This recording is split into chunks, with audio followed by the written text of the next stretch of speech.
a familiar work with the artist present.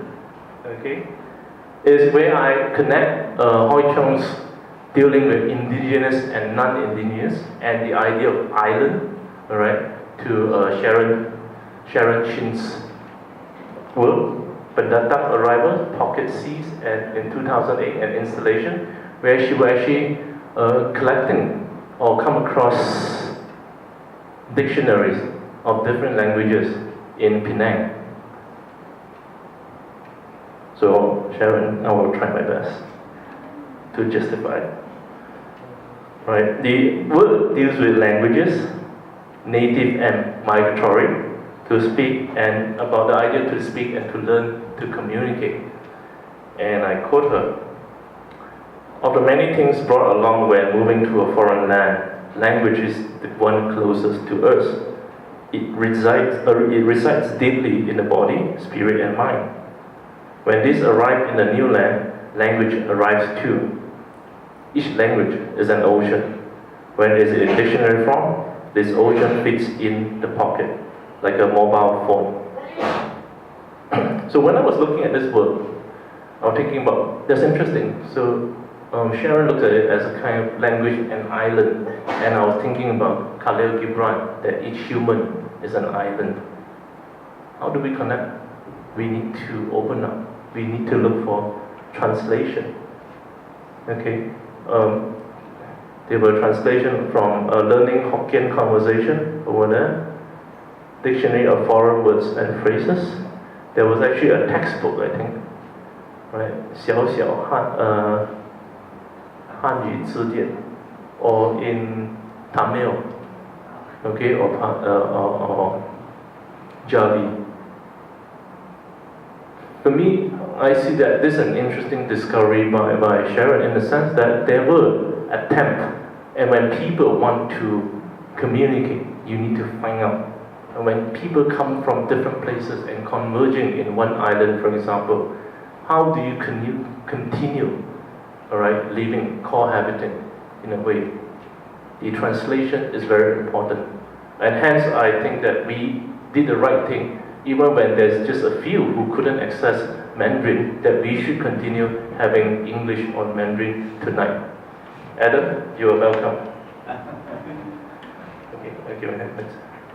Which brings me to the next video work by Okui Lala, who is based in Penang. And in this work, as if home, she actually worked with a migrant worker who has been in Penang for more than 10 years. So Mustafa Kama came from Bangladesh, and he works in the construction industry. In this book, as if home, a video, Okui invited Mustafa to make a house, and then during that, a little hut. During that process, they talk about why he came, how was his experience. Why does he continue living in Malaysia, and what is his inspiration? And that whole process was done in Bahasa. Okay, the whole conversation was in Bahasa, and how he actually picked up that language.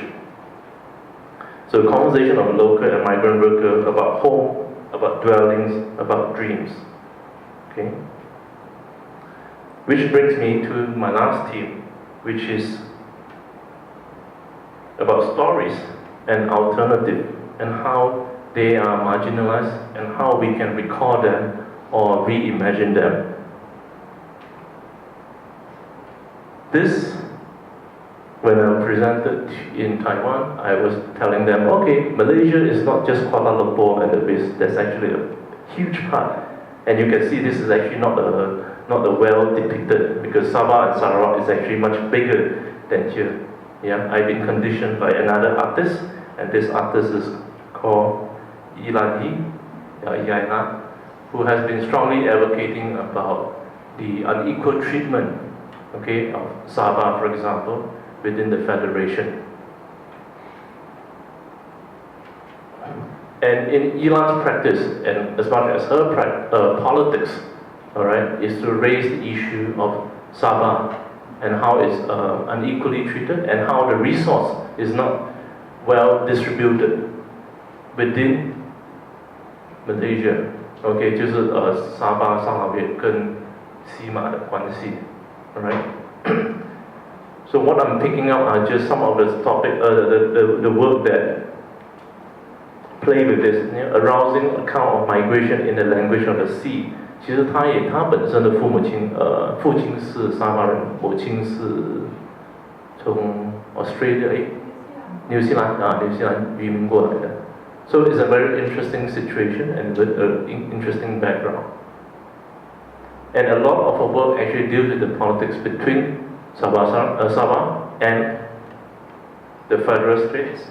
Okay, so for example, in the Kinabalu series, so she's reimagining the landscape of Putrajaya with the background of the Mount Kinabalu. Okay, and these are all about the that's her sister. Yeah, about her family, her sister portraying some of the legend of in Sabah. Okay.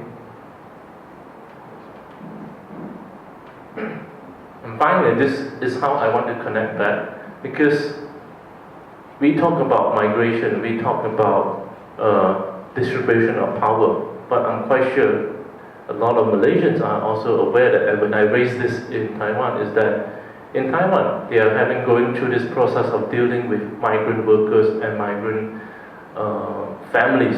Okay, some of them in mixed marriage as well as working, but I also pointed out that I sense that there is actually a difference between Taipei, Tainan, and Taichung, okay, the east and west. There's the differences of resources, politics, and to reflect that within Malaysia, okay, we have in a way a lot of internal migrants coming from Sabah and Sarawak to work in the west as well, right? Is it fair to call them a migrant? Maybe not. But if there is this issue of unequal resources distribution, maybe we need to think about that. Okay. So lastly, previous. This is the work by Kamrok Sulak, a group of artists working as a kind of community base from Ranau. 他们也不是 Kota Kinabalu, 他们是 Ranau, a smaller town in Sabah. And what they do is that they make a lot of print.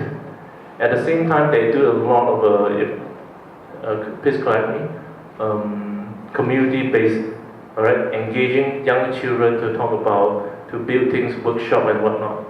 And this project is called Mafia Lindo. It was done for a show called Being Mafia Lindo, initiated by a Sabah-based curator artist, right?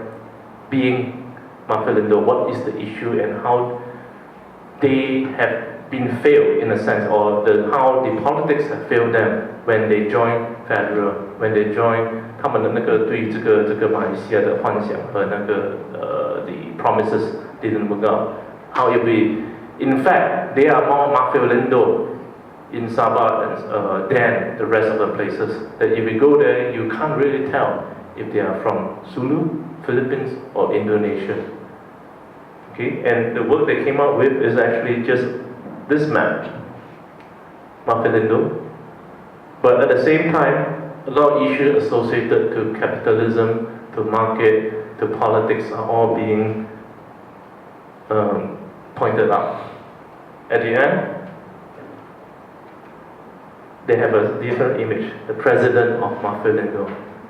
So if you are aware, Mafiolindo was a project, right, initiated by Sukarno in 50s or 60s. They talk about as a counter to Malaya Union, as a counter to the formation of federal Malaya, but a kind of counter whereby you will connect all these different lands, Philippines, Indonesia, all right, and Malaya. So lastly, long live Mafiolindo. Hidup Mafiolindo, next. Hidup Nusantara. Nanyang Wansui. Long live Southeast Asia. Long live ASEAN. Mengkelang Wansui. Thank you. This is my performance.